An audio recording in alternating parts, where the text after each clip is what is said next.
What's up, guys? Welcome back to another video. As you can see, the E90 is back in the garage. Finally, after like over a month, because the 46 was in here.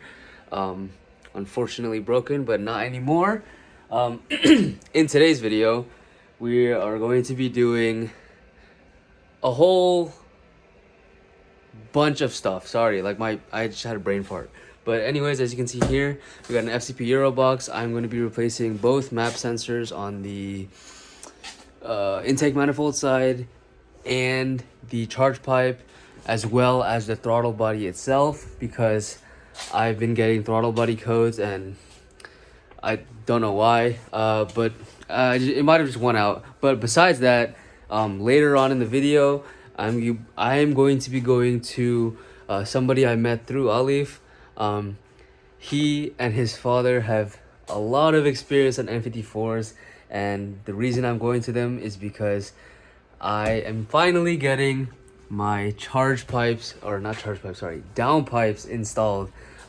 He's hooking me up with a really good deal, and hopefully everything just goes well. I also just kind of want to talk to him about all of his N54 builds, but yeah, all of his. So that should just put things into perspective. But anyways, hopefully this should be a really quick install. All I really have to do is remove the charge pipe, throttle body, and the the map sensors are really easy to remove regardless. I'm hoping once I remove the dual cone intakes, I'm hoping I can just remove the assembly as a whole and just remove the throttle body with the charge pipe attached. Might not be the case, but I'm just gonna put you guys in time lapse and then we'll get started. Alright guys, so before we get started, just want to show you guys the parts. As you can see, that's the throttle body. These are the two T-map sensors. I don't know which one. I mean, I know if I look, but I'm too lazy. So if you guys need this, these are either the charge pipe and the intake manifold side or vice versa. And then that's the VDO OE throttle body. And here I have a front brake pad wear sensor because I made a mistake and I ordered the rears and the cable was too long. It probably could have worked, but it was just way too much slack. So yeah, I'll probably install the brake pad wear sensor before I take it to Andrew at BMW, because once I forgot to mention, besides him installing the downpipes, he's also doing my alignment, and I'll finally have a clear dash once again. So the steering angle sensor is going to be reset, the front brake pad wear sensor is going to be gone, no lights on the dash whatsoever, so I'm super excited about that. And on another note, I forgot to mention, I got new tires for the fronts. So as you can see, it's not as aggressive. I can actually put my fingers down here. It's not, how can I say this?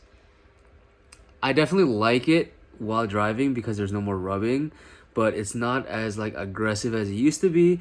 But there's also not that much of a difference because it still looks pretty good in my opinion. But now, without further ado, we'll start the disassembly of the dual cone intakes, charge pipe, and throttle body. So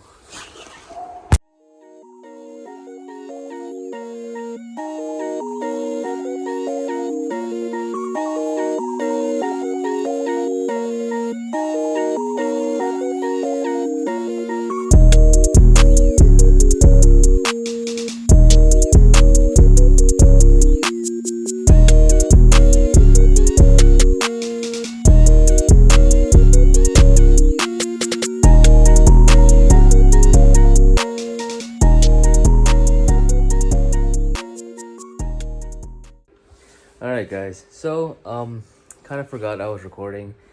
It's been a while since I've done anything hands-on that's required me to do a time-lapse, but it was nice, bittersweet. It wasn't technically fun because it's super cold right now, but working on the E90 N54 engine bay brings back some good memories, especially touching the charge pipe.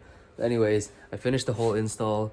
Charge pipe is back in, new throttle body is in, intake manifold T-map sensors in, and charge pipe T-map sensor is also in. Besides that, I've never mentioned this in the past, but I was previously leaking Freon, and the location of where it was leaking Freon was an AC line that ran under the charge pipe. So up until this point, I've been way too lazy to actually like diagnose it. So I thought while the charge pipe was out, I would look at it, and I think there's a tiny crack on it, which is unfortunate, but it's not really a problem right now because it's super cold. So that's future me's problem. But besides that, now that I think about it, I actually did replace the charge pipe T-map sensor when I replaced the AFE charge pipe with my VRSF charge pipe. So that one is right here, which I'll just keep for a rainy day. Hopefully won't need to use it, but good to know that I have one that was in working condition. I have the old throttle body here, old T-map sensor down there. Other than that, that's pretty much it. Before I conclude this section of the video, I'm going to be installing the brake pad wear sensor on the front wheel, and then I'll be reinstalling the dual cone intakes, taking this out for a test drive tomorrow, and then whenever I decide to schedule my appointment with Andrew is when the video will resume, because that's when we're installing the VRSF catless downpipes. Very excited, but yeah, I'll just catch you guys when I start the car up tomorrow, test drive it, and then after that it'll be us at BMW with Andrew.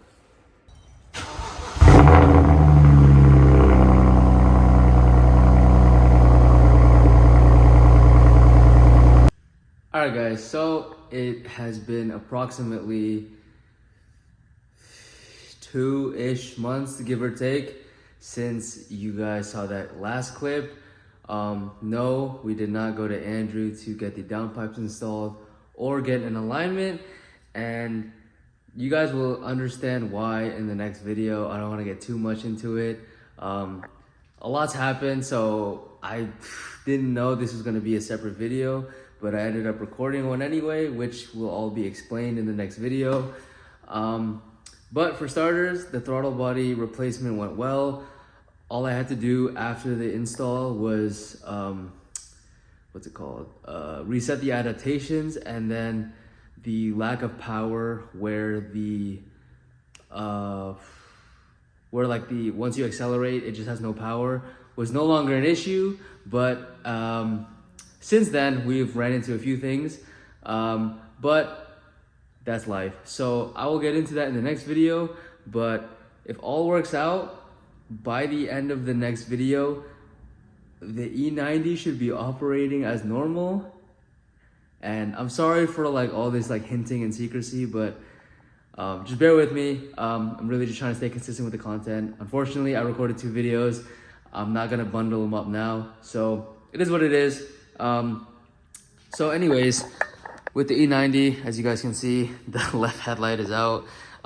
So if you guys watch Vlogmadan, you guys may or may not have seen, I ended up rebuilding the right headlight, and the left one I just took out because I am going to be ordering a new LED eyebrow.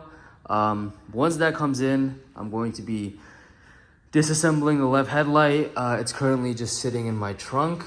So yeah, as you can see, just sitting in my trunk doing nothing, but it's currently 100% shot. You can't use it whatsoever. So why is that open? Anyways, yeah, so I've been doing a lot of troubleshooting and diagnosis, but in accordance to today's video, all you guys need to know is the throttle body replacement went well. No issues there. Once you reset the adaptations, if you don't reset the adaptations, the car will behave as it used to, where it will like just lose power upon accelerating. Yeah, once I reset the adaptations, everything went well. I'll actually just show you guys right now. Sick. Well, I didn't lock the car, but anyways, I guess I'll show you guys in a second. But yeah, that's pretty much just like a status update of the car as a whole. Also, if you watch Vlogmadan, like, you guys will probably understand why the E90 is where it's at in terms of like health, but I don't want to get into it into this video. So if you watch, so if you know, you know. If you don't, I guess stay tuned for the next video. And that's really where we get into the nitty gritty of the diagnosis and unfortunate reveal of what I found out through that diagnosis. But let me just get the keys and then show you guys like the throttle body and charge pipe. So, yep. All right, guys.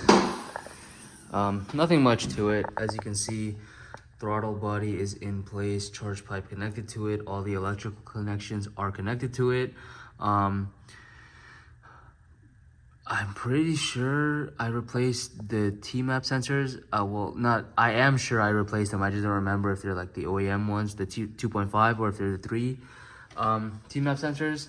But regardless, yeah, that's pretty much it for the update on the throttle body situation and like lack of power when accelerating. Just remember, reset your adaptations, and everything should be peachy keen. But yeah, anyways, that should be it for this video. Again, I want to apologize for splitting this up into 2.